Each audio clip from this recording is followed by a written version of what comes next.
घमंडी का सिर नीचा यह एक हिंदी मुहावरा है जिसे इंग्लिश में प्राइड हैज ए फॉल कहा जाता है। इसका अर्थ है घमंडी कभी न कभी मुंह के बल गिरता ही है। घमंड की उम्र बहुत कम होती है। इंसान अगर अपने ऊपर घमंड करता है तो वही उसकी सबसे बड़ी असफलता होती है और यही घमंड उसे एक दिन सबके सामने शर्मिंदा कर बैठता है, जिसके लिए विद्वान कह गए हैं घमंडी का सिर नीचा। एक बार एक शिल्पकार उस पत्थर को लेकर बैठ गया और उसे तराशने के लिए उस पर तरह तरह से प्रहार करने लगा। ये देख नारियल को और अधिक आनंद आ गया। उसने कहा, ए पत्थर, तेरी भी क्या जिंदगी है। पहले उस नदी में पड़ा रहकर इधर उधर टकराया करता था और बाहर आने पर मनुष्य के पैरों तले रौंदा जाता था, और आज तो हद ही हो गई। ये शिल्पी तुझे हर तरफ से चोट मार रहा है और तू पड़ा देख रहा है। अरे, अपमान की भी सीमा होती है। कैसी तुच्छ जिंदगी जी रहा है। मुझे देख कितने शान से इस ऊंचे वृक्ष पर बैठता हूँ। पत्थर ने उसकी बातों पर ध्यान ही नहीं दिया। नारियल रोज इसी तरह पत्थर को अपमानित करता रहता। घमंडी का सिर नीचा मुहावरे को चरितार्थ करने हेतु नीचे एक कहानी लिखी गई है।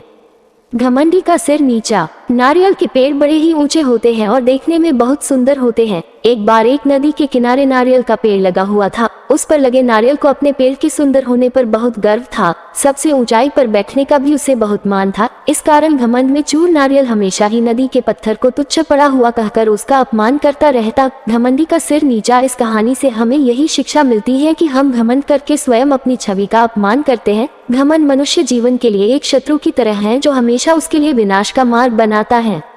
कहते हैं न, सफलता मिल जाती है, लेकिन जो इस सफलता पर घमंड नहीं करते वास्तव में वही सफल होते हैं। घमंडी व्यक्ति कितना भी ऊपर उठ जाए, एक दिन वो नीचे आकर गिरता है और उस वक्त जो उसका अपमान होता है उससे बड़ा श्राप उसके लिए कुछ नहीं होता। घमंड एक ऐसा भाव है जिसमें मनुष्य कब फंस जाता है उसे इसका भान तक नहीं रहता। इसलिए सदैव अपने जीवन का अवलोकन करना चाहिए। अपने आप को कटघरे में खड़ा कर खुद अपनी करनी, अपने बोले हुए शब्दों का निष्पक्ष न्याय करना चाहिए। और अगर आप खुद को दोषी पाते हैं तो गलती को स्वीकार करें और समय रहते उस गलती के लिए क्षमा मांगे। घमंडी का सिर नीचा। ये मुहावरे की कहानी आपको कैसी लगी? कमेंट बॉक्स में लिखें, साथ ही अपने दोस्तों से शेयर भी करें। अन्य हिंदी कहानियां एवं प्रेरणादायक प्रसंग के लिए चेक करें हमारा मास्टर पेज। कुछ दिनों बाद उस शिल्पकार ने पत्थर को तराशकर शालिग्राम बनाए और पूर्ण आदर के साथ उनकी स्थापना मंदिर में की गई। पूजा के लिए नारियल को पत्थर के बने उन शालिग्राम के चरणों में चढ़ाया गया। इस पर पत्थर ने नारियल से बोला, नारियल भाई, कष्ट सहकर मुझे जो जीवन मिला उससे ईश्वर की प्रतिमा का मान मिला। मैं आज तराशने पर ईश्वर के समतुल्य माना गया। जो सदैव अपने कर्म करते हैं वे आदर के पात्र बनते हैं, लेकिन जो अहंकार घमंड का भार लिए घूमते हैं वो नीचे आ गिरते हैं। ईश्वर के लिए समर्पण का महत्व है, घमंड का नहीं। पूरी बात नारियल ने सिर झुकाकर स्वीकार की, जिस पर नदी बोली, इसे ही कहते हैं घमंडी का सिर नीचा।